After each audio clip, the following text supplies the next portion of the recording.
នឹងឲ្យបងប្អូនធ្វើអីមួយគឺយើងត្រូវមានការស្រាវជ្រាវបន្ថែមបងប្អូនណាបាទបើសិនជាយើងធ្វើឲ្យមិនបាន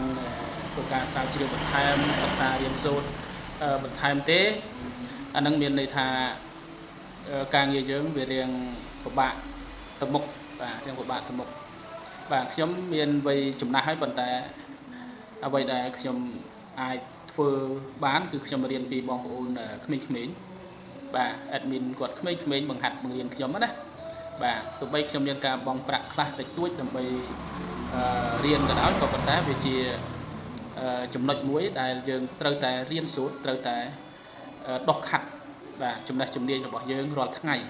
បាទទើបខ្ញុំអាចនិយាយជម្រាបជូនបងប្អូនបានទាក់ទងនឹងបញ្ហាផ្សេងតិចតួចបាទតាមចំណេះជំនាញរបស់យើងហ្នឹង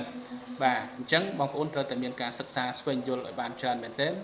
នៅលើបណ្ដាញសង្គមបាទទើបតាមទាន់បងប្អូនដែលសម័យថ្មីបាទដល់ពេលខ្ញុំចាស់ហើយប៉ុន្តែខ្ញុំនៅតែតាមធ្វើម៉េចចង់ឲ្យទាន់បងប្អូនសម័យថ្មីអញ្ចឹងសួរគាត់ផងរៀនពីគាត់ផង